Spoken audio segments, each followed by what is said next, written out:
¿Y si todo lo que usted ha aprendido sobre María Magdalena fuera solo una pequeña fracción de la verdad? ¿Y si, escondida en las sombras de la historia oficial, existiera una narrativa tan poderosa, tan revolucionaria, que tuvo que ser borrada, reescrita y silenciada durante 2000 años? Imagine, por favor, por un momento, una mujer, considerada por muchos estudiosos como la discípula más cercana de Jesús, posiblemente su compañera, su pareja espiritual y madre de su hija. Una figura tan importante en los primeros años del cristianismo que los propios evangelios canónicos, incluso después de siglos de edición y censura, no lograron borrarla por completo. Pero aquí está la pregunta que debería inquietarnos profundamente. ¿Por qué, de todas las figuras que rodeaban a Jesús, María Magdalena fue transformada, a lo largo de los siglos, en algo completamente diferente de lo que la evidencia histórica sugiere? ¿Por qué una líder espiritual, una apóstola, una testigo crucial de la resurrección, fue reducida a una prostituta arrepentida en la imaginación popular? Y, lo que es más perturbador aún, ¿qué intentaba esconder esta transformación? Este video no es un ataque a la fe. Al contrario, es una invitación a conocer la fe en su forma más profunda y verdadera, porque la verdad nunca debería alejarnos de la espiritualidad. Al contrario, debería acercarnos a ella. Durante los próximos minutos, vamos a sumergirnos en manuscritos antiguos, en descubrimientos arqueológicos, en análisis textuales de especialistas que dedicaron sus vidas a estudiar los primeros siglos del cristianismo. Vamos a examinar textos que fueron excluidos de la Biblia que usted conoce, no porque fueran falsos, sino porque presentaban una versión del cristianismo primitivo que desafiaba estructuras de poder emergentes. Vamos a explorar el Evangelio de María, el Evangelio de Felipe, los textos gnósticos de Nag Hammadi descubiertos en 1945 en Egipto, que revolucionaron completamente nuestra comprensión de los primeros cristianos. Pero vamos a hacer esto con respeto y responsabilidad. Cada afirmación que usted escuche aquí está basada en investigaciones académicas serias, en fuentes históricas verificables, en consensos de especialistas que estudiaron arameo, griego antiguo, copto. Nada de lo que se dirá aquí es inventado o sensacionalista. Es, pues, simplemente la historia que no le contaron a usted. La narrativa oficial nos dice que María Magdalena era una pecadora redimida. La evidencia histórica pinta un cuadro radicalmente diferente. Una mujer de posesiones, probablemente de Magdala, una próspera ciudad en Galilea, una líder espiritual que financiaba el ministerio de Jesús con sus propios recursos. Una discípula tan importante que los evangelios canónicos, a pesar de todos los intentos de minimizar el papel de las mujeres, se vieron forzados a admitir que ella fue la primera testigo de la resurrección. Piense en esto, por favor.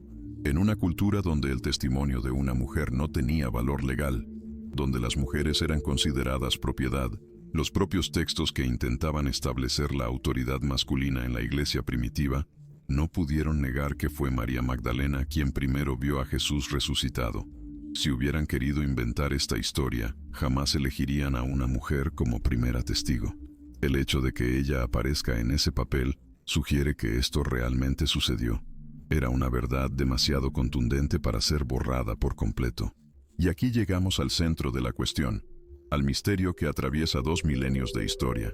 Si María Magdalena era tan importante, si tenía una relación tan cercana con Jesús, si los textos antiguos la describen como aquella que conocía el todo, la compañera del Salvador, aquella a quien amaba más que a todos los discípulos, ¿qué más era ella?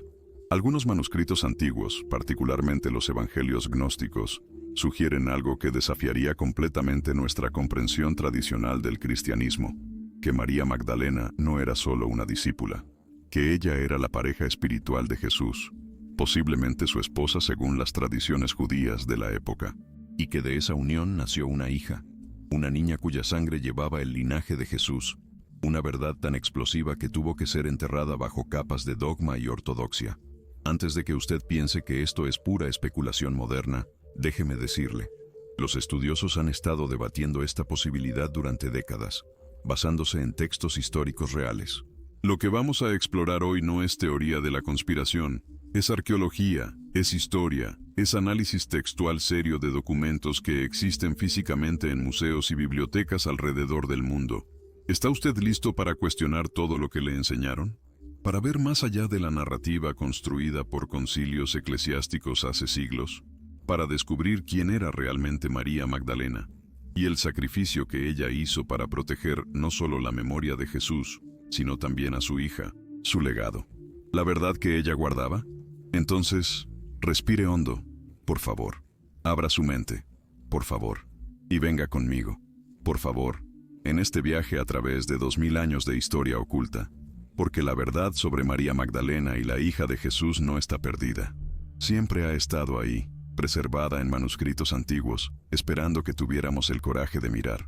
Para comprender la verdad sobre María Magdalena, necesitamos primero entender el mundo en que ella vivió. No el mundo sanitizado y simplificado de las historias bíblicas para niños, sino la realidad brutal y compleja de Judea del primer siglo bajo ocupación romana. Jesús no nació en un vacío. Nació en una sociedad judía profundamente estratificada, oprimida por un imperio extranjero, hirviendo con movimientos mesiánicos y revolucionarios. Era un tiempo de tensión extrema entre tradición e innovación, entre sumisión y rebelión, entre el viejo mundo y algo radicalmente nuevo que estaba tratando de nacer. Dentro de este contexto, las mujeres ocupaban una posición particularmente difícil. Según la ley judía de la época, las mujeres eran propiedad legal, primero de sus padres, luego de sus maridos. No podían testificar en tribunales, no podían estudiar la Torá formalmente, no podían tocar los rollos sagrados en las sinagogas. Su valor se medía principalmente por su capacidad de producir herederos varones. Pero Jesús de Nazaret hizo algo extraordinario. Desafió radicalmente estas normas. Los evangelios canónicos, incluso después de siglos de edición para minimizar el papel de las mujeres, aún conservan rastros de esta revolución. Jesús hablaba públicamente con mujeres, enseñaba a mujeres, incluía a mujeres en su círculo íntimo, aceptaba apoyo financiero de mujeres acaudaladas que habían roto con las normas sociales para seguirlo. Y entre esas mujeres, una se destacaba: María, llamada Magdalena, de la ciudad de Magdala. Magdala era una próspera ciudad pesquera en la costa oeste del mar de Galilea. La evidencia arqueológica muestra que era un centro de comercio, particularmente conocido por su industria de salazón de pescado y producción de tintes púrpuras. No era una aldea pobre, era una ciudad cosmopolita, conectada a las rutas comerciales romanas. Esto nos dice algo crucial sobre María Magdalena. Ella no era una campesina indigente. El hecho de ser identificada por su ciudad de origen, en lugar de por su padre o marido, sugiere que tenía estatus e independencia propios, algo extremadamente raro para las mujeres de aquella época. Los evangelios canónicos nos dicen que ella viajaba con Jesús y los 12, ayudando a sustentar el ministerio con sus propios recursos. En Lucas 8:2-3 se nos informa que María Magdalena, Juana, esposa de Cusa, administrador de Herodes, Susana y muchas otras, proveían para Jesús y sus discípulos con sus propias posesiones. Esto no era caridad ocasional, era patrocinio continuo y sustancial. Aquí hay algo que rara vez se nos enseña. El movimiento de Jesús dependía financieramente de mujeres acaudaladas. Sin ellas, el cristianismo tal como lo conocemos no existiría. Pero había algo más sobre María Magdalena. Los evangelios canónicos mencionan que Jesús había expulsado 7 demonios de ella. Durante siglos, esto fue interpretado como evidencia de posesión demoníaca, o peor aún, como código para la prostitución.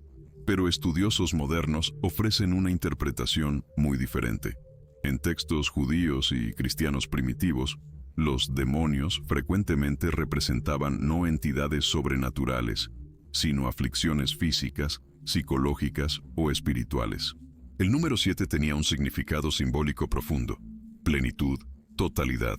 7 demonios podría significar una cura completa, una transformación total, quizá de una enfermedad grave que la medicina de la época no comprendía. Lo que sabemos con certeza es que, después de este encuentro con Jesús, María Magdalena se convirtió en una de sus seguidoras más devotas. Ella estuvo presente en la crucifixión cuando la mayoría de los discípulos hombres había huido con miedo. Ella fue la primera testigo de la resurrección, y, según el Evangelio de Juan, Jesús la llamó Rabuni, maestra, profesora, un título de profundo respeto. Los evangelios canónicos, escritos décadas después de la muerte de Jesús por autores que nunca lo conocieron, basados en tradiciones orales que habían pasado por múltiples ediciones e interpretaciones, aún preservan un hecho ineludible. María Magdalena era central para la historia de Jesús. No podían borrarla completamente porque su presencia era demasiado real, demasiado atestiguada, demasiado importante para ser negada. Pero aquí está lo que esos evangelios canónicos no le cuentan. Representan solo una pequeña fracción de los textos cristianos primitivos que existieron. Durante los primeros siglos del cristianismo, decenas, posiblemente cientos de evangelios, epístolas, hechos y apocalipsis circulaban entre diferentes comunidades cristianas. Estos textos presentaban visiones muy diferentes de quién era Jesús, de lo que enseñaba y, crucialmente, del papel de María Magdalena. En muchos de esos textos perdidos, María Magdalena no es una seguidora periférica. Ella es la discípula principal, la líder espiritual, aquella que comprendió las enseñanzas de Jesús más profundamente que cualquiera de los 12 apóstoles hombres. Y en algunos de esos textos hay sugerencias, algunas sutiles, otras explícitas, de que la relación entre Jesús y María Magdalena iba mucho más allá de maestro y discípula. Si este recorrido sobre María Magdalena está desafiando lo que usted creía saber, imagine todo lo que aún falta por descubrir. Este canal existe para explorar la historia y el significado profundo de la fe cristiana, no como dogma incuestionable, sino como un viaje vivo de descubrimiento. Únase, por favor, a esta comunidad de exploradores presionando el botón de suscripción. No prometemos respuestas fáciles, pero sí un viaje honesto hacia la verdad sobre los orígenes del cristianismo. Ahora, continuemos. En diciembre de 1945, un campesino egipcio llamado Muhammad Ali al-Samman estaba cavando cerca de un acantilado próximo a la ciudad de Nag Hammadi, buscando fertilizante natural para sus cultivos.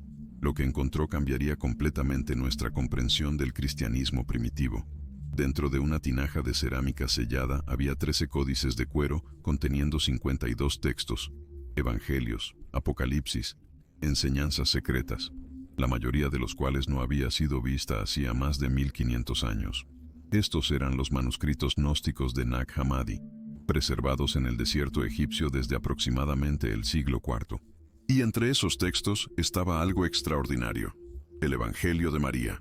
El Evangelio de María no es ficción moderna. Es un manuscrito real, fechado en el siglo II, preservado en copto, la lengua de los cristianos egipcios antiguos. Fragmentos de él también fueron encontrados en griego, sugiriendo que fue ampliamente distribuido en el mundo cristiano primitivo. Y lo que este Evangelio nos dice es revolucionario. En él, tras la resurrección, María Magdalena aparece como la discípula que mejor comprendió las enseñanzas espirituales de Jesús. Cuando los otros discípulos están apavorados y confusos, es María quien los conforta y los instruye. Ella comparte una visión que tuvo de Jesús resucitado, revelando enseñanzas profundas sobre la naturaleza del alma y de la realidad. Pero aquí está la parte perturbadora. Pedro, representando la autoridad apostólica masculina emergente, desafía a María. Él cuestiona si Jesús realmente habría compartido enseñanzas secretas con una mujer, enseñanzas que él no compartió con los hombres. La tensión en el texto es palpable. Es un conflicto sobre autoridad espiritual, sobre quién tiene el derecho de enseñar, sobre el papel de las mujeres en el liderazgo de la iglesia naciente. Y Leví, probablemente el apóstol Mateo, defiende a María diciéndole a Pedro: si el Salvador la consideró digna, ¿quién es usted para rechazarla? Ciertamente el Salvador la conoce muy bien. Por eso Él la amó más que a nosotros. Permita que esta frase penetre. Él la amó más que a nosotros. El Evangelio de María no fue incluido en la Biblia canónica, pero no porque fuera falso o inventado. Fue excluido porque presentaba una visión del cristianismo primitivo que entraba en conflicto con las estructuras de autoridad que se estaban consolidando en los siglos XIII y IV. Estructuras que excluían sistemáticamente a las mujeres del liderazgo. Pero no para ahí. Hay otro texto aún más explícito: el Evangelio de Felipe. El Evangelio de Felipe, también encontrado en Nag Hammadi, contiene un pasaje que ha generado intenso debate entre estudiosos desde hace décadas. En el texto copto, parcialmente dañado, leemos: la compañera del Salvador es María Magdalena. Él la amaba más que a todos los discípulos, y solía besarla frecuentemente en la... Aquí el manuscrito está dañado. La palabra que sigue a besarla en la está perdida. Algunos estudiosos reconstruyen como boca, otros como frente, pero independientemente de la palabra específica, el significado es claro. Había intimidad física entre Jesús y María Magdalena, expresada a través de besos. Un gesto que, en el contexto judío del siglo I, habría significado profundo. Ahora, antes de continuar, es crucial entender algo. Estos textos no fueron escritos por excéntricos desquiciados en los márgenes del cristianismo. Los gnósticos representaban una tradición cristiana legítima, con raíces que se remontan a los primeros años después de la muerte de Jesús. Tenían sus propias iglesias, sus propios obispos, sus propias tradiciones de enseñanza. Fueron declarados heréticos no porque sus textos fueran obviamente falsos, sino porque perdieron una batalla política y teológica en los siglos XIII y IV, cuando el cristianismo ortodoxo se estaba consolidando como religión de Estado del Imperio Romano. Pero aquí hay algo que debería hacernos pensar. Si estos textos eran pura invención, ¿por qué los padres de la Iglesia se tomaron la molestia de refutarlos tan vigorosamente? ¿Por qué Tertuliano, Ireneo y otros teólogos primitivos escribieron tratados enteros atacando específicamente la idea de que María Magdalena tenía autoridad apostólica? La respuesta es simple. Porque muchos cristianos en el siglo II y III realmente creían que María Magdalena era una líder espiritual legítima, posiblemente la líder más importante después de Jesús. Esa creencia estaba lo suficientemente difundida como para ser una amenaza a la autoridad masculina consolidada. Y si había una tradición de que María Magdalena era no solo una discípula, sino la compañera de Jesús, posiblemente su esposa, entonces lógicamente podría haber descendientes, un linaje, una hija que portara la sangre de Jesucristo. Esto no es especulación sin fundamento, es una extrapolación lógica de evidencia histórica real, de textos que existen físicamente, que fueron escritos por cristianos devotos que creían estar preservando la verdad sobre Jesús y María Magdalena. La cuestión no es si estos textos están correctos o equivocados en un sentido dogmático. La cuestión es, ¿por qué fueron suprimidos? ¿Qué estaba en juego que hacía que estas narrativas fueran tan peligrosas para la iglesia emergente? Para entender completamente por qué la narrativa sobre María Magdalena fue transformada tan drásticamente, necesitamos ahondar en tres conceptos clave que eran centrales al cristianismo primitivo: apostolicidad, sucesión apostólica y autoridad para enseñar. En los primeros siglos tras la muerte de Jesús, no había cristianismo en singular. Había cristianismos, en plural. Diferentes comunidades, esparcidas por el Mediterráneo y más allá, tenían interpretaciones radicalmente distintas de quién era Jesús, qué enseñaba y qué significaba seguirlo. La gran pregunta que todas estas comunidades enfrentaban era: ¿quién tiene la autoridad para interpretar las enseñanzas de Jesús? ¿Cómo sabemos cuál versión del cristianismo es la verdadera? La respuesta que surgió, y que eventualmente prevaleció, fue la doctrina de la sucesión apostólica. La idea es sencilla pero poderosa. La autoridad espiritual fluye directamente de Jesús a los 12 apóstoles, y de ellos a los obispos que ordenaron, y de esos obispos a los siguientes, formando una cadena ininterrumpida de autoridad. Si usted puede rastrear su linaje de ordenación hasta los 12 apóstoles, su interpretación del cristianismo es legítima. Si no puede, es herejía. ¿Pero percibe usted el problema? Esta doctrina presupone que los 12 apóstoles varones eran los únicos receptores legítimos de la autoridad de Jesús. Ella automáticamente excluye a María Magdalena y a todas las otras mujeres que fueron discípulas de Jesús, sin importar cuán cercanas a él fueran. Y aquí es donde el asunto se pone políticamente interesante. Esta doctrina se consolidó precisamente en el momento en que el cristianismo estaba convirtiéndose en una religión de masas en el Imperio Romano. Una institución jerárquica que necesitaba estructuras claras de poder y autoridad.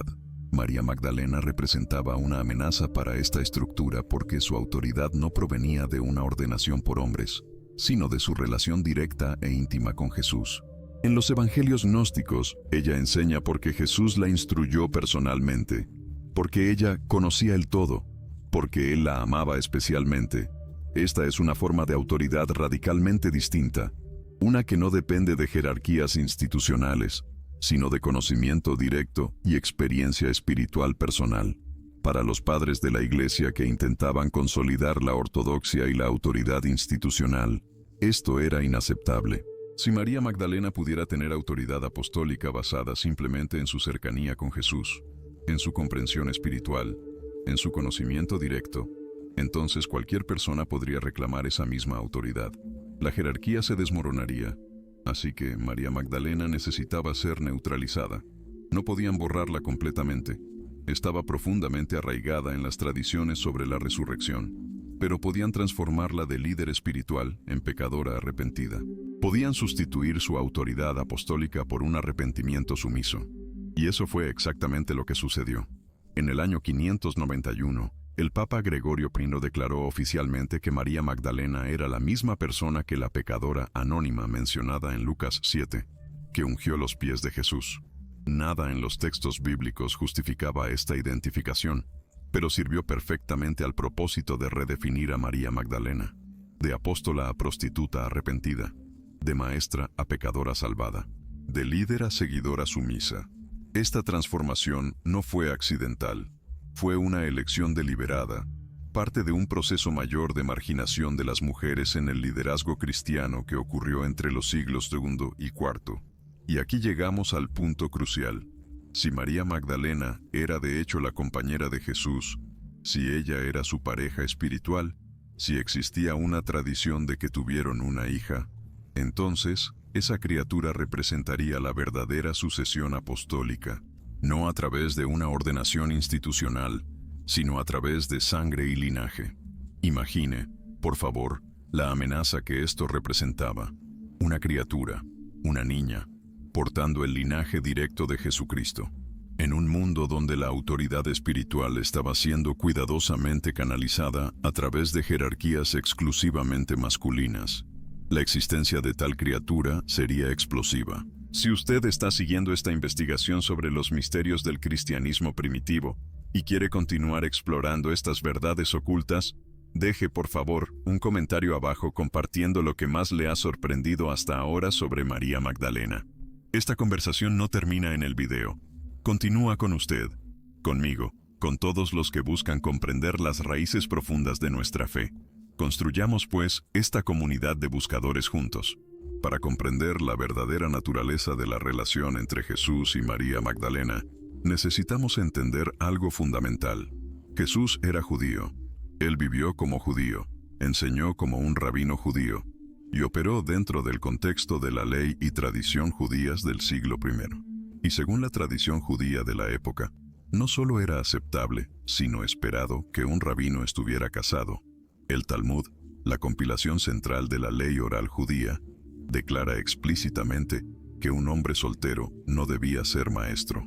Estudiosos del judaísmo del Segundo Templo, el periodo en que Jesús vivió, concuerdan ampliamente en que los rabinos casados eran la norma absoluta. El celibato era excepcional, practicado por grupos específicos como los esenios, pero ciertamente no era el estándar.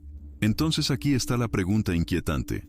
Si Jesús seguía las tradiciones judías, y los evangelios muestran que sí en muchos aspectos, si él era reconocido como rabino, y los evangelios lo llaman así repetidamente, ¿por qué él sería célibe? La respuesta tradicional es que Jesús trascendía las normas humanas, que él era diferente, pero esta explicación proviene de siglos de teología cristiana, no de los propios evangelios. Los evangelios canónicos simplemente no mencionan el estado civil de Jesús, ni afirman que él era célibe, ni que estaba casado. Este silencio es significativo, porque si Jesús fuera excepcionalmente célibe en una cultura donde esto era altamente inusual, los evangelios probablemente lo mencionarían y explicarían. El hecho de no mencionarlo sugiere que no había nada excepcional que reportar, es decir, que Jesús probablemente seguía las normas culturales de estar casado. Pero ¿con quién estaría casado él? Examinemos pues las evidencias circunstanciales que apuntan hacia María Magdalena. Primero, ella tenía recursos propios para viajar con Jesús y sostener su ministerio, algo que sugiere que no estaba bajo la autoridad de padre o esposo. En una sociedad patriarcal, una mujer con tal independencia era rara y notable. Segundo, ella está presente en los momentos más cruciales e íntimos de la vida de Jesús, la crucifixión y la resurrección. Los evangelios canónicos consistentemente la colocan en esos momentos decisivos, frecuentemente listada primero entre las mujeres, sugiriendo primacía. Tercero, el papel de María Magdalena en el sepelio de Jesús sigue las tradiciones judías de que eran las mujeres de la familia, esposas, madres, hijas, quienes preparaban los cuerpos para el entierro. La presencia de María Magdalena en ese momento íntimo no sería apropiada a menos que ella tuviera un vínculo familiar con Jesús. Cuarto, existe un detalle fascinante en Juan 20. Cuando María Magdalena encuentra a Jesús resucitado, ella intenta tocarlo, y él dice: «No me retengas», no lime tangere en latín. La palabra griega usada es aptomai, que significa agarrarse o sujetar firmemente, sugiriendo no un toque casual, sino un abrazo íntimo. Este tipo de intimidad física sería altamente inapropiado entre un rabino y una discípula común, pero perfectamente natural entre esposo y esposa. Ahora, conecte, por favor, estos puntos con los textos gnósticos que describen a María Magdalena como compañera de Jesús, término que en arameo y en griego tiene connotaciones matrimoniales. En los evangelios de Felipe y de María, la intimidad entre ellos es descrita de maneras que los estudiosos reconocen como lenguaje matrimonial codificado. Pero aquí es donde la historia se pone aún más interesante. Si Jesús y María Magdalena estaban casados según las tradiciones judías, y si tuvieron relaciones conyugales normales, porque la sexualidad matrimonial era vista como sagrada en el judaísmo, entonces la posibilidad de descendientes no es solo plausible, es probable. Y aquí entramos en un territorio que ha sido explorado por estudiosos serios, aunque controvertido: la posibilidad de que Jesús y María Magdalena tuvieron una hija. Algunos manuscritos medievales, particularmente tradiciones preservadas en Francia y en la tradición carolingia, hablan de un linaje sagrado, de descendientes de Jesús que fueron protegidos en secreto. La leyenda de María Magdalena viajando a Francia después de la crucifixión, trayendo consigo el Santo Grial, puede no referirse a una copa literal, sino a algo mucho más precioso: una niña. Sangrial, en francés antiguo, puede ser interpretado como sang real, sangre real, linaje real. Esto transforma por completo el significado de la huida de María Magdalena. Ella no solo estaba escapando de la persecución, estaba protegiendo la descendencia de Jesús, una niña que llevaba su sangre, su legado genético y espiritual. Y aquí hay algo que debería hacernos reflexionar profundamente. María Magdalena desaparece de los registros históricos canónicos después de la resurrección. Para alguien tan central en los evangelios, su desaparición súbita es extraña. Pero tiene sentido absoluto si ella estaba huyendo, si estaba escondiéndose, si estaba protegiendo un secreto tan explosivo que podría cambiar el cristianismo para siempre. Su sacrificio no fue solo soportar la crucifixión de Jesús, fue vivir el resto de su vida en el exilio, protegiendo una verdad que el mundo no estaba listo para aceptar, salvaguardando a una hija cuya simple existencia desafiaría todas las estructuras de poder que estaban siendo construidas en nombre de Jesús. Para entender cómo la verdad sobre María Magdalena fue sistemáticamente borrada, necesitamos rastrear la evolución histórica de las narrativas cristianas del siglo I al siglo IV, un periodo crucial de transformación. En el siglo I, inmediatamente después de la muerte de Jesús, existen múltiples comunidades cristianas operando independientemente. En Jerusalén, los seguidores de Santiago, hermano de Jesús, mantienen prácticas judías estrictas. En Antioquía, comunidades más helenizadas comienzan a formarse. En Alejandría, tradiciones místicas y gnósticas florecen. En Roma, estructuras jerárquicas inspiradas en el modelo imperial romano comienzan a emerger. Cada una de estas comunidades tiene sus propias tradiciones orales sobre Jesús, sus propias colecciones de enseñanzas, sus propias figuras de autoridad, y muchas de estas comunidades veneraban a María Magdalena como líder espiritual. En el siglo II, las cosas comienzan a cambiar. Los evangelios canónicos, Mateo, Marcos, Lucas y Juan, comienzan a circular más ampliamente y a ganar estatus de autoridad. Pero estos no eran los únicos evangelios. El evangelio de Tomás, el evangelio de María, el evangelio de Felipe, el evangelio de la verdad y decenas de otros textos circulaban simultáneamente. En este periodo, vemos el primer conflicto claro entre diferentes visiones de María Magdalena. Algunos textos la presentan como apóstola y líder, otros intentan minimizar su papel. La tensión entre Pedro, representando autoridad institucional masculina, y María Magdalena, representando autoridad espiritual basada en conocimiento directo, aparece repetidamente en los textos. Es también en el siglo II que comenzamos a ver los primeros ataques teológicos organizados contra los gnósticos y sus tradiciones sobre María Magdalena. Ireneo de León, escribiendo alrededor de 180 d.C., ataca específicamente los textos que elevan a María Magdalena, llamándolos herejía. Pero aquí está lo crucial que hay que entender. Ireneo no los ataca porque sean obviamente falsos. Él los ataca porque representan una amenaza a la ortodoxia que está intentando establecer. Su propia virulencia sugiere que estas tradiciones sobre María Magdalena eran ampliamente aceptadas. No necesitaría refutarlas tan vigorosamente si fueran marginales. En el siglo III, la situación se intensifica. El cristianismo está creciendo rápidamente, pero también está cada vez más fragmentado. Emperadores romanos ocasionalmente persiguen a cristianos, pero también hay periodos de tolerancia. En este ambiente caótico, diferentes facciones cristianas compiten por la legitimidad. La facción que eventualmente vencería, lo que ahora llamamos cristianismo ortodoxo, estaba consolidando su poder a través de dos estrategias principales: establecer un canon fijo de escrituras autorizadas y construir una jerarquía clerical basada en la sucesión apostólica a través de los 12 apóstoles hombres. María Magdalena no cabía en esa estructura, así que su memoria necesitaba ser transformada. Es en el siglo III que comienza la confusión deliberada entre María Magdalena, María de Betania y la pecadora anónima de Lucas 7. Estudiosos modernos concuerdan en que estas son personas diferentes, pero la iglesia primitiva comenzó a fusionarlas intencionalmente, creando una María Magdalena compuesta que era convenientemente más pecadora que apóstola. Y entonces llega el siglo IV, el punto de inflexión decisivo. En 313 d.C., el emperador Constantino legaliza el cristianismo. En 325 d.C., él convoca el concilio de Nicea para establecer una ortodoxia uniforme. En 380 b.C., el cristianismo se convierte en la religión oficial del Imperio Romano. Estas transformaciones políticas tuvieron consecuencias teológicas enormes. El cristianismo ya no era una religión perseguida de disidentes, era la religión del imperio, del poder, de la autoridad. Y la forma de cristianismo que Constantino y sus sucesores favorecieron era la ortodoxa, jerárquica, patriarcal. En los siglos IV y V, vemos la supresión sistemática de los textos gnósticos y de otras tradiciones alternativas. Esto no sucedió solo a través del debate teológico, sucedió a través de la destrucción física. Bibliotecas fueron quemadas, manuscritos fueron confiscados, personas que preservaban textos heréticos fueron perseguidas. Los manuscritos de Nag Hammadi solo sobrevivieron porque alguien, probablemente un monje que sabía que su biblioteca estaba a punto de ser confiscada, los selló en un jarrón y los escondió en el desierto.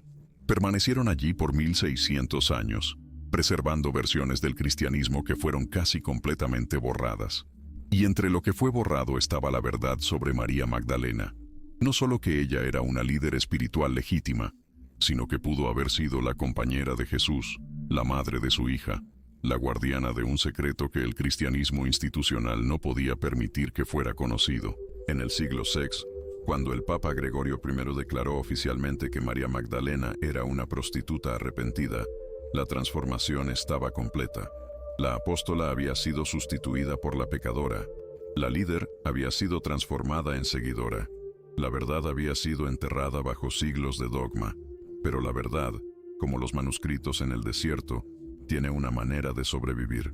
La metamorfosis de María Magdalena de apóstola en prostituta no fue un accidente histórico. Fue una reescritura deliberada, sistemática y altamente eficaz de su identidad. Una de las campañas de desinformación más exitosas de la historia. Vamos a examinar exactamente cómo esto sucedió, paso a paso, siglo a siglo. Paso 1. Fusión de identidades. Los evangelios canónicos mencionan varias Marías: María Magdalena, María de Betania, hermana de Lázaro y Marta, María madre de Santiago, y una pecadora anónima que unge a Jesús en Lucas 7. En los textos originales griegos, estas son claramente personas diferentes. en contextos diferentes, en momentos diferentes. Pero entre los siglos III y VI, los teólogos comenzaron a fusionarlas intencionalmente. ¿Por qué? Porque si María Magdalena pudiera ser identificada con la pecadora anónima, su autoridad apostólica podría ser neutralizada a través de la sexualización de su identidad. La lógica era simple y perversa. Una pecadora sexual arrepentida es una figura de compasión y misericordia divina, pero no es una líder. Ella es salvada, pero no salva a otros. Es testigo de la gracia, pero no autoridad para enseñar. Paso 2.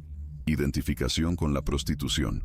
Pero los textos no dicen que la pecadora fuera prostituta. Simplemente se la describe como una mujer de la ciudad que era pecadora. En el contexto judío, esto podría significar muchas cosas: violación de leyes dietéticas, asociación con gentiles, no observancia del sábado. Pero la interpretación patrística eligió específicamente la prostitución. ¿Por qué? Porque la prostitución es el pecado femenino por excelencia en sociedades patriarcales. Transgresión sexual, falta de control masculino, autonomía corporal femenina, todas las cosas que las sociedades patriarcales más temen en las mujeres. Al transformar a María Magdalena en prostituta, los padres de la Iglesia no solo estaban borrando su autoridad apostólica, sino que estaban creando un arquetipo de feminidad redimida, la mujer pecadora, sexual, descontrolada, que es salvada a través de la sumisión a la autoridad masculina. Jesús primero, luego la Iglesia masculina. Paso 3. Institucionalización de la calumnia. En el año 591 d.C., el Papa Gregorio I oficializó lo que se había sugerido durante siglos. En su Sermón 33, declaró: aquella a quien Lucas llama la pecadora, a quien Juan llama María, creemos que es la María de la cual fueron expulsados 7 demonios. Listo. Con la autoridad papal, la fusión estaba completa. María Magdalena, prostituta arrepentida, se convirtió en dogma oficial de la Iglesia Católica, y esta identificación persistió por casi 1400 años. Solo en 1969, la Iglesia Católica reconoció oficialmente que María Magdalena, María de Betania y la pecadora de Lucas eran personas diferentes, pero el daño ya estaba hecho. En la imaginación popular, María Magdalena sigue siendo la prostituta. Paso 4. Arte y cultura popular.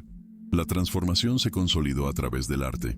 Pinturas medievales y renacentistas retratan a María Magdalena como una penitente arrepentida, frecuentemente seminuda, con cabello largo suelto, señal de sexualidad en la iconografía medieval, llorando a los pies de Jesús o viviendo como eremita en el desierto. Estas imágenes tienen un poder psicológico tremendo. Entraron en el inconsciente colectivo de la cristiandad. Incluso hoy, cuando usted piensa en María Magdalena, probablemente visualiza a una mujer con cabello largo, llorando, a los pies de Jesús, no a una líder espiritual autoritaria enseñando a los apóstoles. Pero aquí está lo que estas representaciones oscurecen: las evidencias históricas reales sobre quién era María Magdalena.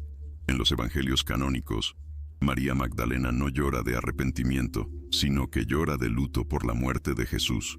No es salvada de la prostitución, sino que es curada de aflicciones, los 7 demonios.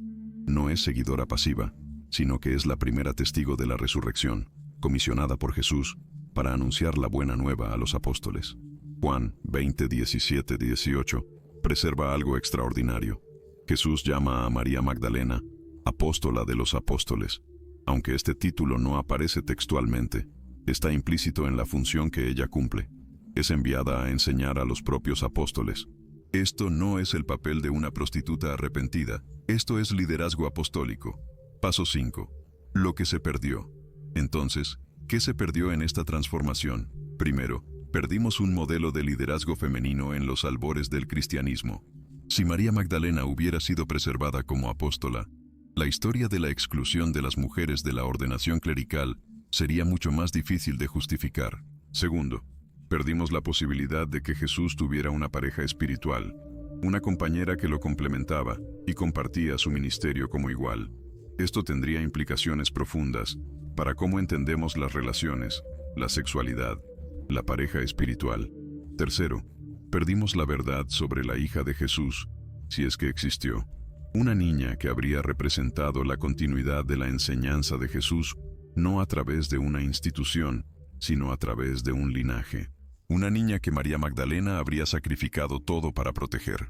Porque si había una hija, María Magdalena habría tenido que hacer una elección terrible: permanecer en Jerusalén y reclamar su lugar como líder de la iglesia naciente, o huir con su hija para protegerla de fuerzas que verían a esa niña como una amenaza existencial. Las tradiciones sobre María Magdalena huyendo a Francia, a Éfeso, a Egipto, tradiciones que existen en múltiples fuentes independientes, podrían no ser leyendas piadosas, podrían ser recuerdos preservados de una huida real, de una madre protegiendo a su hija, de un sacrificio que le costó a María Magdalena su propia historia, su propia memoria, su propia verdad. Ahora, examinemos por favor las evidencias físicas y textuales que sustentan la posibilidad de que María Magdalena era más de lo que la tradición oficial nos cuenta, y que pudo haber, de hecho, una hija de Jesús. Evidencia 1.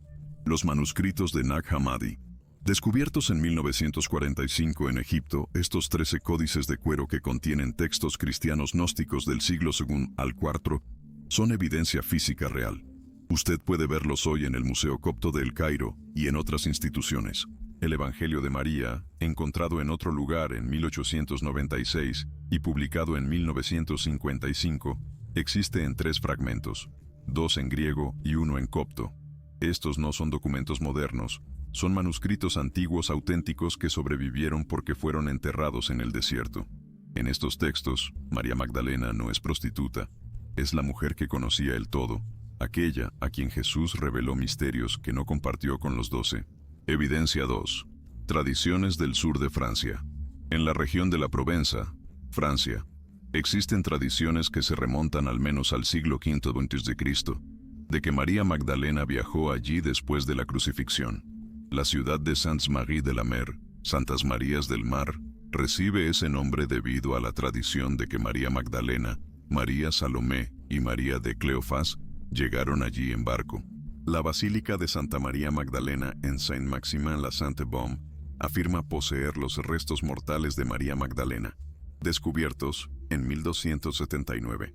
El análisis forense moderno de estos restos es inconcluso, pero su existencia demuestra que la veneración de María Magdalena en Francia es antigua y arraigada. Pero aquí está el detalle intrigante. Estas tradiciones francesas no solo hablan de María Magdalena, hablan de su llegada con compañeros, y algunas versiones medievales mencionan específicamente a una niña. Evidencia 3. El simbolismo del Santo Grial. La literatura del Grial, particularmente los romances de Chrétien de Troyes y Wolfram von Eschenbach del siglo XII, es densa en simbolismo.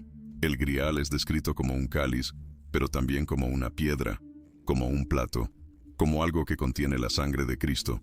Estudiosos literarios reconocen desde hace mucho tiempo que el Grial funciona como un símbolo multivalente, pero hay una interpretación fascinante. Sangral, Santo Grial, en francés antiguo, puede dividirse como sang real, sangre real. ¿Qué pasaría si el Grial no fuera un objeto, sino una persona? ¿Un linaje? Sangre real en el sentido literal, descendientes de Jesús portando su ADN, su herencia genética. Esta interpretación transforma completamente las leyendas artúricas. Los caballeros no están buscando un cáliz mágico, sino que están buscando, o protegiendo, un linaje sagrado que fue preservado en secreto. Evidencia 4. Análisis textuales modernos. Estudiosos modernos, al aplicar métodos críticos a los evangelios canónicos, encontraron algo interesante: capas de edición. Los textos muestran señales de haber sido modificados a lo largo del tiempo, con material añadido, removido o alterado. Particularmente interesantes son las inconsistencias en torno a María Magdalena. En Marcos 16, el final del Evangelio muestra señales claras de haber sido añadido posteriormente. El estilo es diferente, y algunos de los manuscritos más antiguos no lo incluyen. ¿Por qué el final de Marcos, que trata precisamente de las apariciones de la resurrección a María Magdalena, sería añadido después? ¿Qué había en el final original que fue sustituido? Evidencia 5. El silencio ensordecedor. A veces, la evidencia más fuerte es lo que no está. Después de su aparición central en los relatos de la resurrección, María Magdalena desaparece por completo de los registros canónicos.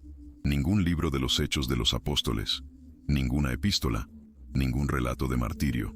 Para alguien tan importante en los evangelios, esta desaparición es extraordinaria. Compare con Pedro, Juan, Santiago. Todos tienen tradiciones claras sobre sus vidas post-resurrección, sus ministerios, sus muertes. María Magdalena, silencio. Pero no es un silencio completo. Fuera de los textos canónicos, en tradiciones apócrifas, en leyendas locales, en textos gnósticos, María Magdalena aparece repetidamente, pero en lugares distantes de Jerusalén, en Francia, en Éfeso, en Egipto. Es como si hubiera un intento deliberado de borrar su presencia de los registros oficiales, mientras tradiciones alternativas preservaban memorias de una mujer en fuga, en exilio, protegiendo algo precioso. Evidencia 6. Patrones de supresión. Quizás la evidencia más convincente no sean documentos específicos, sino patrones. A lo largo de los siglos II al V, vemos un patrón consistente de supresión de textos que elevan a María Magdalena, de ataques a tradiciones que la presentan como líder, de esfuerzos sistemáticos para transformar su imagen. Este nivel de esfuerzo sugiere que había algo real que suprimir.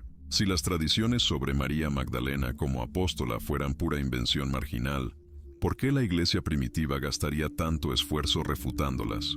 Y si había tradiciones sobre ella como compañera de Jesús, como madre de su hija, tradiciones lo suficientemente peligrosas para amenazar la estructura de poder emergente, ¿cuánto esfuerzo sería necesario para borrarlas? Ahora, una pregunta para que usted reflexione profundamente. Si María Magdalena realmente tuvo que elegir entre su propia voz histórica y la seguridad de su hija, ¿qué tipo de madre necesitaría ser para hacer ese sacrificio? ¿Y qué tipo de verdad cargaría esa hija que hiciera necesario tal sacrificio? Hablemos por favor sobre algo incómodo, el poder, porque la transformación de María Magdalena de apóstola en prostituta no sucedió en el vacío. Sucedió en el contexto de luchas brutales por el control del cristianismo naciente, luchas donde verdades inconvenientes eran suprimidas cuando amenazaban intereses establecidos. En los primeros siglos tras la muerte de Jesús, el cristianismo no era una religión unificada, era un movimiento fragmentado, con decenas de facciones compitiendo por la legitimidad. Y lo que estaba en juego no era solo teología abstracta, era poder real, político, económico. Quien controla la narrativa sobre Jesús controla quién puede hablar en su nombre. Quien puede hablar en nombre de Jesús controla comunidades de fieles. Quien controla comunidades de fieles controla recursos, influencia, autoridad. Así que cuando diferentes facciones cristianas debatían sobre María Magdalena, sobre el papel de las mujeres, sobre quién tenía autoridad apostólica, no era un debate académico, era una batalla política con consecuencias concretas. Examinemos, por favor, a los actores y sus intereses. Facción 1. Cristianismo judaizante, liderado por Santiago en Jerusalén. Esta facción quería mantener el cristianismo como movimiento dentro del judaísmo. Exigían circuncisión, el seguimiento de las leyes dietéticas, la observancia del sábado. Su modelo de autoridad era familiar. Santiago lideraba porque era hermano biológico de Jesús. Si María Magdalena era esposa de Jesús y madre de su hija, esa facción tendría interés en reconocer ese linaje familiar. Una hija de Jesús tendría legitimidad a través de parentesco directo, pero esa facción fue devastada por la destrucción de Jerusalén por los romanos en el 70 d.C. Su base de poder física fue destruida. Sus tradiciones fueron dispersas. Facción 2. Cristianismo paulino, basado en gentiles convertidos. Pablo nunca conoció a Jesús físicamente. Su autoridad venía de una visión mística. Él estaba construyendo un cristianismo para gentiles, libre de las leyes judías, basado en la fe, no en la observancia. Para Pablo, el linaje biológico de Jesús no importaba. Lo que importaba era la experiencia espiritual directa, la revelación mística. En sus cartas auténticas, él rara vez menciona la vida terrenal de Jesús. Su foco es el Cristo resucitado, espiritual. Curiosamente, Pablo tampoco menciona a María Magdalena. ¿Por qué? Posiblemente porque ella representaba una forma de autoridad, conocimiento directo del Jesús histórico, que competía con la autoridad visionaria que Pablo reclamaba. Facción 3. Gnósticos, basados en conocimiento místico. Los gnósticos veneraban a María Magdalena precisamente porque ella representaba conocimiento directo. experiencia íntima con Jesús, comprensión de los misterios. Para ellos, ella era el modelo del verdadero discípulo, aquel que conocía el todo. Pero los gnósticos fueron eventualmente declarados heréticos. ¿Por qué? No porque sus ideas fueran obviamente falsas, sino porque su modelo de autoridad, conocimiento espiritual individual en lugar de jerarquía institucional, era imposible de controlar. Si cualquier persona con conocimiento espiritual suficiente pudiera ser autoridad, ¿cómo se construye una iglesia institucional? ¿Cómo se mantiene la ortodoxia? ¿Cómo se controla lo que las personas creen? Facción 4. Cristianismo ortodoxo, basado en sucesión apostólica. Esta es la facción que eventualmente venció. Su modelo de autoridad era genial. La autoridad espiritual fluye de Jesús, 12 apóstoles, obispos ordenados por ellos, siguiente generación de obispos, y así sucesivamente. Este sistema tenía ventajas enormes. Autoridad verificable a través de una cadena de ordenación, control sobre quién puede enseñar, solo clero ordenado, jerarquía clara para resolver disputas teológicas, modelo fácilmente comprensible y replicable. Pero tenía un problema: María Magdalena. Porque si ella tenía autoridad apostólica a través de su relación directa con Jesús, a través del conocimiento que Él le transmitió, a través de su intimidad con Él, esa autoridad no dependía de ordenación institucional. Peor aún, si ella tenía una hija de Jesús, esa hija tendría autoridad a través del linaje sanguíneo, no a través de ordenación. Esto crearía un modelo alternativo de legitimidad que competiría con la sucesión apostólica institucional. Así que María Magdalena necesitaba ser neutralizada, no a través de la negación. Ella era demasiado importante en los relatos de la resurrección, sino a través de la transformación, de apóstola en pecadora, de líder en seguidora, de autoridad en objeto de salvación. Y aquí está la parte más sombría. Si había una hija, ella necesitaba desaparecer por completo. Porque mientras María Magdalena pudiera ser reinterpretada como prostituta arrepentida, una descendiente biológica de Jesús no podría ser reinterpretada. Sería una amenaza existencial a la estructura de poder emergente. Esto puede explicar por qué las tradiciones sobre la hija de Jesús fueron tan completamente suprimidas. No porque fueran falsas, sino porque eran demasiado verdaderas, demasiado peligrosas, demasiado disruptivas. Cuando Constantino legalizó el cristianismo en el 313 de Cristo y lo convirtió en religión de Estado, esas dinámicas se intensificaron 1000 veces. Ahora no eran solo comunidades religiosas compitiendo, era el poder imperial romano alineándose con una facción específica del cristianismo. La ortodoxia que Constantino favoreció era la jerárquica, la institucional, la controlable, y esa ortodoxia no tenía espacio para María Magdalena como apóstola, mucho menos para una hija de Jesús que representaría autoridad a través de sangre, no a través de ordenación. Los concilios ecuménicos de los siglos IV y V, Nicea, Constantinopla, Éfeso, Calcedonia, codificaron la ortodoxia, pero también codificaron el poder. ¿Quién estaba dentro? ¿Quién estaba fuera? ¿Qué textos eran sagrados? ¿Cuáles eran heréticos? ¿Qué tradiciones eran verdaderas? ¿Cuáles eran falsas? Pues en este proceso, la verdad sobre María Magdalena y sobre su hija fue sacrificada en el altar del poder institucional. Ahora, por favor, hagamos algo crucial: examinar lo que las fuentes históricas realmente dicen, sin filtros teológicos posteriores. Porque cuando usted remueve siglos de interpretación y va directo a los textos originales, algunas cosas notables emergen. Fuente primaria. 1. Evangelios canónicos. En los 4 evangelios que entraron en la Biblia, María Magdalena aparece en momentos específicos y significativos. En Mateo 27, 55, 56, ella está presente en la crucifixión. Estaban allí, mirando de lejos, muchas mujeres, entre ellas María Magdalena. En Marcos 15, 40, 47, ella observa la crucifixión y el sepelio. María Magdalena veían dónde lo estaban colocando. En Lucas 8, 2, 3, ella es identificada como una de las mujeres que sostenían a Jesús con sus bienes. En Juan 20, ella tiene el encuentro más íntimo y detallado con Jesús resucitado, donde Él la llama por su nombre, María, y ella responde, Rabuni, Maestro. Lo que es notable, en los 4 evangelios, escritos independientemente, María Magdalena está presente en los momentos más cruciales. Esto no es coincidencia, es consenso histórico sobre su importancia. Lo que es aún más notable, Juan 20 preserva un detalle extraordinario. Cuando María Magdalena intenta tocar a Jesús resucitado, él dice: «No me detenga, pues aún no he subido al Padre, pero vaya a mis hermanos». Dos cosas sobre esto. Primero, la intimidad del encuentro.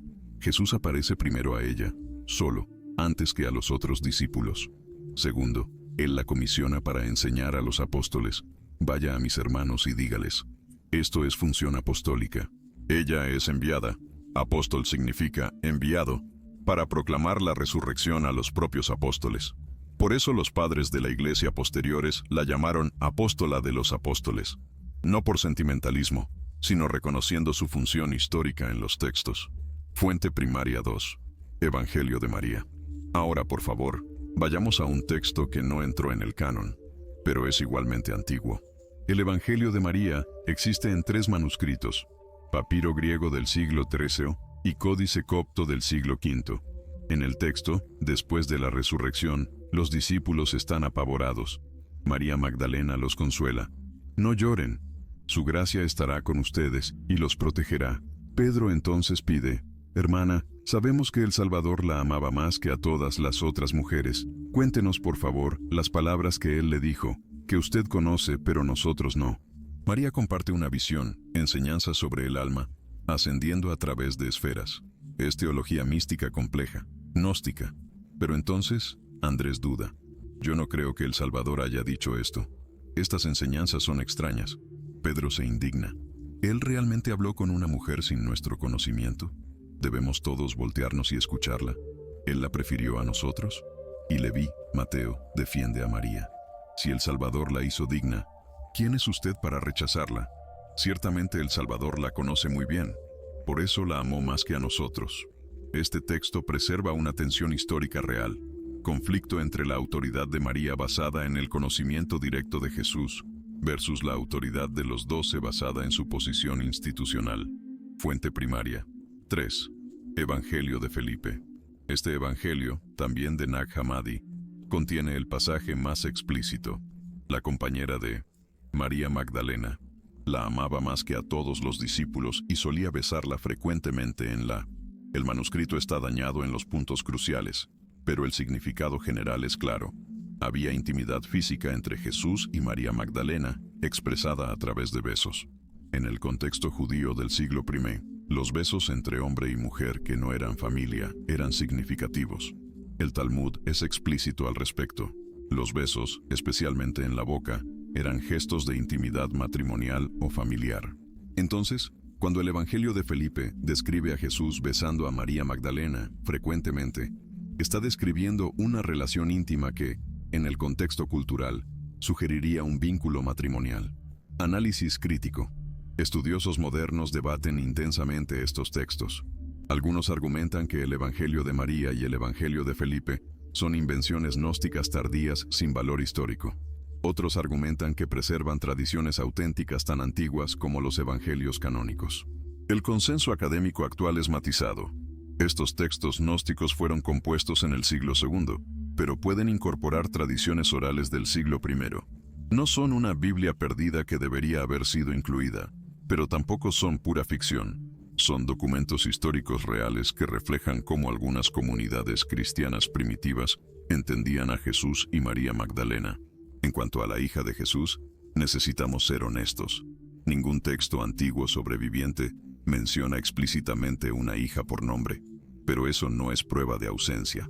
Muchos textos fueron perdidos o destruidos, y si había un niño o niña cuya existencia era peligrosa, habría una fuerte motivación para no mencionarlo textualmente. Las evidencias son circunstanciales.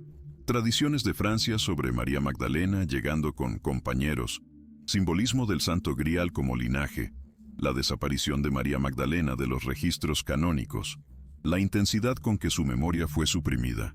Ninguna de estas evidencias es definitiva, pero juntas pintan un cuadro intrigante de una verdad que fue cuidadosamente escondida. Hemos llegado a un punto crucial de este viaje. ¿Cómo reconciliar la verdad histórica con la fe? Cómo integrar descubrimientos que desafían la tradición sin destruir el significado espiritual que sustenta a millones de personas. Porque aquí está la realidad. Muchas personas derivan un profundo significado espiritual de la narrativa tradicional de María Magdalena como pecadora arrepentida. Ella representa la esperanza de que no importa cuán lejos haya caído usted, el perdón es posible. Ese mensaje ha tocado corazones por siglos. Negar el valor de esa narrativa sería cruel y innecesario, pero insistir en que es la única verdad sobre María Magdalena sería deshonesto históricamente. Entonces, ¿cómo avanzamos? Perspectiva 1. Verdad histórica versus verdad teológica. Las tradiciones religiosas siempre han operado en múltiples niveles de verdad. La Biblia contiene historia, pero también mito, parábola, poesía, profecía, cada género con su propio tipo de verdad.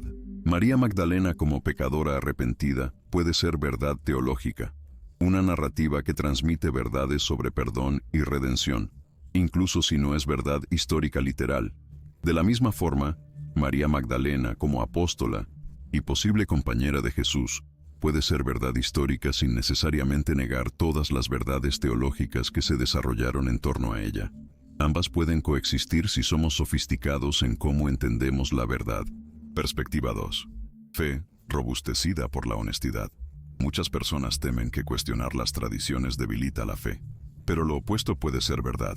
La fe que enfrenta cuestiones difíciles honestamente frecuentemente emerge más fuerte.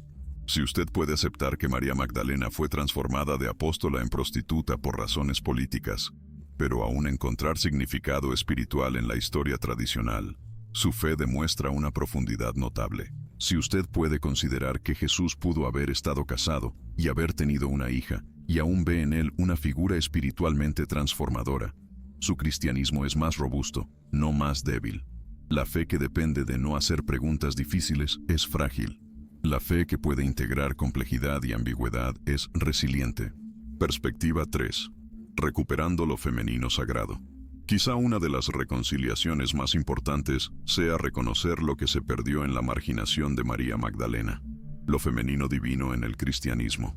El cristianismo desarrolló una teología profunda sobre Cristo masculino, sobre Dios Padre, sobre el Espíritu Santo, gramaticalmente neutro pero frecuentemente imaginado masculino. Pero ¿dónde está lo femenino divino? Católicas desarrollaron la veneración mariana, María Madre de Jesús como Reina del Cielo, intercesora, Madre Divina. Pero incluso esta María es definida por la virginidad y la maternidad obediente, no por liderazgo o autoridad propia. María Magdalena Apóstola ofrece algo diferente, el femenino divino como líder, maestra, compañera espiritual en pie de igualdad. Si ella era compañera de Jesús, representa un modelo de alianza espiritual entre lo masculino y lo femenino, no de subordinación. Y si tuvo una hija de Jesús, esa niña representaría la continuidad de lo divino a través de un linaje femenino, una imagen radicalmente diferente de autoridad espiritual. Perspectiva 4. Múltiples modelos de santidad. Aquí está otra forma de reconciliación. Reconocer que hay múltiples modelos de santidad y todos tienen valor. María Magdalena pecadora arrepentida es un modelo, el modelo de transformación radical a través del encuentro con lo divino. María Magdalena apóstola es otro modelo, el modelo de liderazgo femenino, de conocimiento espiritual, de la valentía de proclamar la verdad. María Magdalena, compañera de Jesús, es otro más, el modelo de amor sagrado, de alianza espiritual, de igualdad en el viaje divino. ¿Por qué necesitamos elegir solo uno? ¿Por qué no honrar la complejidad de una figura que significa cosas diferentes para personas diferentes? Perspectiva 5. Comunidad en la búsqueda. Quizás la reconciliación más profunda es reconocer que nadie posee la verdad completa. Ni los guardianes de la ortodoxia, ni los descubridores de manuscritos antiguos, ni usted, ni yo. Lo que tenemos es un viaje compartido hacia la comprensión. En ese viaje nos necesitamos unos a otros, aquellos que mantienen la tradición y aquellos que hacen preguntas incómodas. Fe e investigación histórica no son enemigas, son compañeras en la búsqueda de una verdad más profunda. Cuando usted lee el Evangelio de María con mente abierta, cuando considera posibilidades que desafían la tradición, cuando honestamente examina las evidencias, no está atacando el cristianismo, Está participando de la larga tradición cristiana de buscar comprender el misterio de lo divino más profundamente. Y para aquellos que encuentran esta búsqueda perturbadora o amenazadora, recuerden, por favor, Jesús mismo constantemente desafió tradiciones establecidas, hizo preguntas incómodas, reveló verdades que perturbaban a las autoridades religiosas de su tiempo. Cuestionar la tradición sobre María Magdalena en nombre de la verdad no es traicionar a Jesús. Es seguir su ejemplo de priorizar la verdad sobre la conveniencia institucional. La cuestión de la hija. En cuanto a la posible hija de Jesús, quizás la reconciliación más honesta es admitir: no sabemos con certeza. Las evidencias son sugerentes pero no concluyentes. Pero si ella existió, ¿qué significaría eso? No destruiría el cristianismo. Demostraría que Jesús era plenamente humano, así como plenamente divino. Que Él experimentó amor humano, familia, la paternidad, que lo sagrado puede manifestarse a través de lo profundamente humano. Y significaría que María Magdalena hizo un sacrificio extraordinario. Renunció al reconocimiento histórico, al liderazgo en la iglesia naciente, a su propia voz, para proteger a una niña cuya existencia amenazaba a poderes que no dudarían en destruirla. Ese sería un sacrificio materno tan profundo, tan altruista, tan divino en su propia forma, que merece nuestra reverencia tanto como cualquier otro acto de santidad en la tradición cristiana. Hemos llegado al final de este viaje extraordinario, pero, de cierta forma, estamos apenas en el comienzo, porque lo que hemos explorado hoy no es solo historia antigua, es una invitación a transformar cómo vemos la fe, la tradición, la verdad y la valentía. Recapitulemos lo que hemos descubierto. Aprendimos que María Magdalena no era prostituta. Esa identificación fue una construcción política del siglo VI que consolidó siglos de marginación. Las fuentes históricas más antiguas la presentan como una discípula próspera, líder espiritual, primera testigo de la resurrección. Aprendimos que textos cristianos primitivos, no ficciones modernas, sino manuscritos reales del siglo II, describen a María Magdalena como compañera de Jesús, amada por él especialmente, depositaria de enseñanzas secretas. Aprendimos que había una tensión violenta entre tradiciones que honraban a María Magdalena como apóstola y fuerzas institucionales que necesitaban neutralizarla para consolidar la autoridad masculina exclusiva. Aprendimos que tradiciones sobre María Magdalena huyendo a Francia, sobre el Santo Grial como linaje sagrado, sobre su vida en el exilio, pueden preservar memorias de una verdad explosiva, que ella estaba protegiendo a una hija de Jesús. Pero más importante que los hechos individuales, es lo que esta historia nos enseña sobre la verdad, el poder y el sacrificio. Sobre la verdad, la historia de María Magdalena nos enseña que la verdad oficial no siempre es la verdad completa, que las narrativas son construidas por aquellos en el poder para servir a sus intereses, que cuestionar esas narrativas no es una falta de respeto, es la búsqueda de una comprensión más profunda. En nuestra propia era de desinformación, de narrativas conflictivas, de batallas sobre lo que es verdadero, la historia de María Magdalena es un recordatorio oportuno. Pregunte siempre quién está contando la historia, por qué y qué ganan con su versión. Sobre el poder, la supresión de la verdad sobre María Magdalena demuestra cómo las estructuras de poder se perpetúan a través del control narrativo. La iglesia primitiva no podía simplemente decretar que las mujeres no podían liderar. Necesitaba reescribir la historia para que pareciera que las mujeres nunca lideraron. Esto debe hacernos cuestionar: ¿qué otras verdades fueron suprimidas? ¿Qué otras voces fueron silenciadas? No solo en el cristianismo primitivo, sino en todas las estructuras de poder que encontramos. Sobre el sacrificio. Si María Magdalena realmente tuvo que elegir entre proclamar su verdad y proteger a su hija, su sacrificio es impresionante. Ella renunció a todo: reconocimiento, liderazgo, voz, memoria histórica, para que una niña pudiera vivir en seguridad. Ese no es el sacrificio que celebramos con crucifijos y altares. Es el sacrificio silencioso, invisible, que las madres hacen a través de los siglos. Renunciar al propio yo para proteger a aquellos que aman. Y quizás eso sea lo más sagrado de todo. Pero ahora, para usted, ¿qué hace usted con este conocimiento? ¿Cómo transforma esto su comprensión de la fe, del cristianismo, de la verdad? Algunas opciones. Usted puede rechazar todo como especulación peligrosa. regresar a la narrativa tradicional, encontrar consuelo en la familiaridad. Esto es válido. Nadie debe ser forzado a cuestiones que perturben su paz espiritual. Usted puede integrar estos descubrimientos en una comprensión más compleja del cristianismo, reconociendo que la fe puede coexistir con la honestidad histórica, que las preguntas pueden profundizar la espiritualidad en lugar de destruirla. Usted puede convertirse en un buscador activo, investigando más, leyendo fuentes primarias, formando sus propias conclusiones basadas en evidencias. Lo que sea que elija, usted hizo algo valiente hoy. Se permitió cuestionar, considerar, explorar. Usted demostró que su fe o su curiosidad intelectual es lo suficientemente fuerte para enfrentar cuestiones difíciles. Y eso, por sí solo, es transformador. María Magdalena, sea como pecadora arrepentida, como apóstola de los apóstoles, como compañera de Jesús, como madre protectora de su hija, representa algo profundamente humano. La capacidad de amar completamente, de sacrificar radicalmente, de llevar la verdad incluso cuando nadie está escuchando. Su historia, en todas sus versiones, merece ser conocida. Su verdad, en toda su complejidad, merece ser explorada. Su sacrificio, en toda su profundidad, merece nuestra reverencia.